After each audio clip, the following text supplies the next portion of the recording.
Good morning, ladies and gentlemen. Today is Friday Eve. It is the 23rd of April, sorry.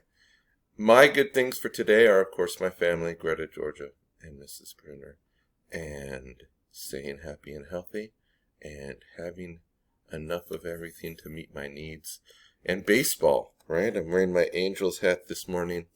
I keep reading these snippets, these little bits of information about Major League Baseball coming back and maybe doing a season where everybody is in Arizona playing in empty stadiums, but I am just kind of obsessed and really hoping that we do get baseball because I'm missing sports, right? I'm missing sports. There's only so much NFL draft stuff you can read about, right? Anyway, your good things from yesterday are skating quarter pipes, games, my mom, cereal, gingerbread cookies, caramel pudding, French toast, the color black, and coding competitions. So those are some interesting and diverse good things for today. So, got some work for you today. So let's get into it so this video doesn't end up being ridiculously long. Today is Thursday, also known as Friday Eve. We've concluded good things. I would like you to do a reading log entry for today. This will be reading log entry number 66, and we're writing to prompt number 35, which is right here. What is the genre of this particular book? Does this particular genre interest you more or less than others? Explain why. So you're doing a little bit of analysis about your own reading habits. What kind of book is this? Is it science fiction? Is it fantasy? Is it a biography? Is it nonfiction? Is it fiction? Is it a true story? Is it something that could never ever happen? Is it something that's set in another world or another time or another place? And are you participating in escapism by reading it? Anyway, do a little bit of analysis of what kind of book you're reading and why. And in that analysis, maybe you come to some conclusions about perhaps, needing to venture out and try different books. Maybe you'd come to some conclusions that, hey, you've really found your genre, and that's okay too. The whole point is to find the content that you want to consume and read, because reading will make you smarter and a better person. All right, speaking of reading logs, tomorrow we will be turning in reading logs, and in tomorrow's video I'll explain just how we will be doing that. Additionally, how many people have read 40 books? I think that I need to come up with some sort of prize for those of you who do and can show me your reading log, your books logged, with 40 of them. Remember the rule of books that are 350 or more pages counting as 2, and books that are 700 or more counting as 3. So, I'll talk more about reading logs tomorrow and the 40 book challenge probably next week.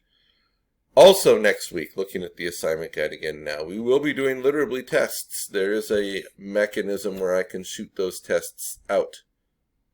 That literally test out to you. So you will be doing that. I need to kind of review the email and info about it, but that'll be next week.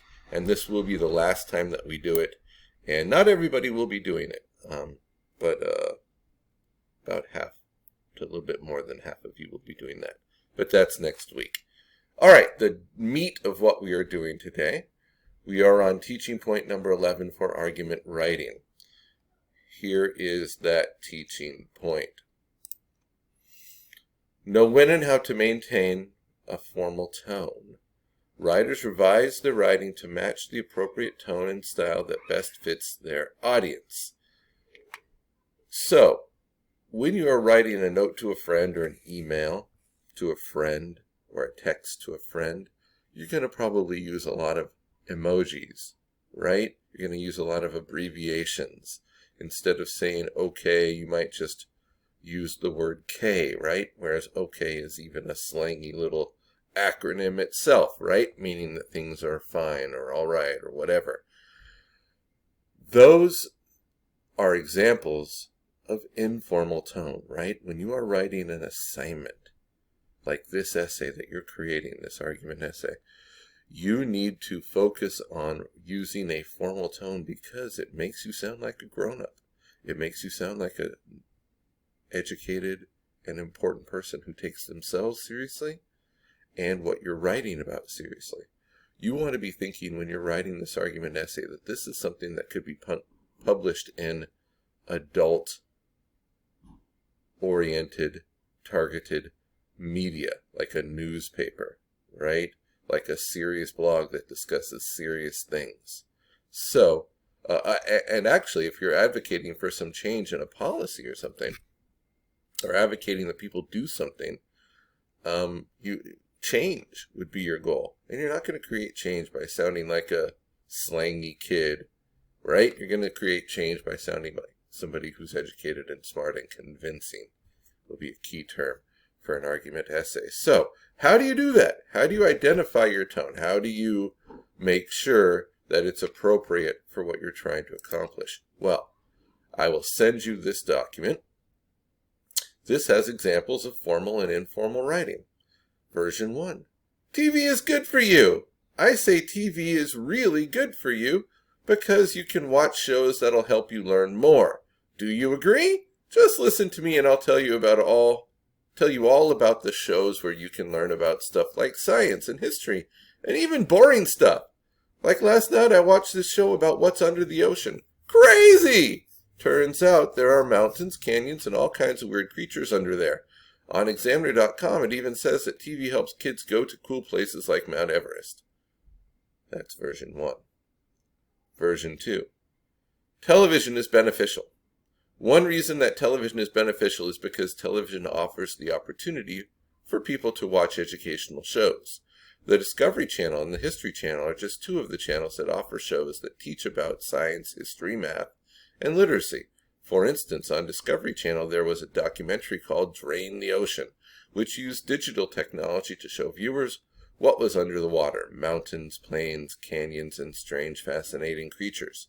Furthermore, according to Examiner.com, television allows children to visit places they would not be able to visit otherwise, such as Mount Everest. So, I hope while you were listening to and reading those two examples, you noticed and you understood that the first example is not a formal tone, right?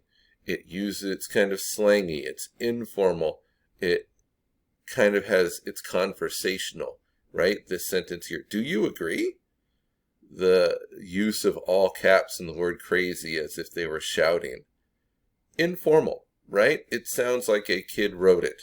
The use of lots of exclamation points, right? The use of stuff twice, right? Instead of more precise and accurate language. Those are all indications of informal tone. Whereas in the second one, right? Look at that very first line. TV is good for you versus television is beneficial. TV is slang. Is good for you is not very specific. Beneficial is definitely higher level vocabulary. Appealing to emotion and this kind of excited tone is also less formal, right? That's the exclamation points. Okay? Anyway, look at this doc and ask yourself, is my writing more like version 1 or version 2? It's okay if your writing starts out like version 1, but it's not okay to leave it that way. So, go through what you've written so far. And by the way, you should have an introduction, at least 3 body paragraphs. Within those body paragraphs, you should have some sort of counter-argument, or maybe you even have a separate full counter-argument paragraph, right? So you should have at least 4 to 5 paragraphs of what is your essay so far. Look those 4 to 5 paragraphs over, analyze, is my writing closer to the version 1 or version 2? And well, no matter what, make sure your writing is closer to the tone of version 2 than version 1. Okay, that is your task for today. Make sure that your writing assignments are in your shared folder with me. I realize that I haven't updated Aries up till about 2 weeks ago, but I have been catching up with that, so there will be writing assignments entered into Aries shortly, at least 2 of them, and I'll be grading those based upon what's in that shared folder, so make sure you take care of that. All right, this is a long video, sorry. Signing off. Hope you have a great day. Stay happy, healthy, and safe. Bye-bye.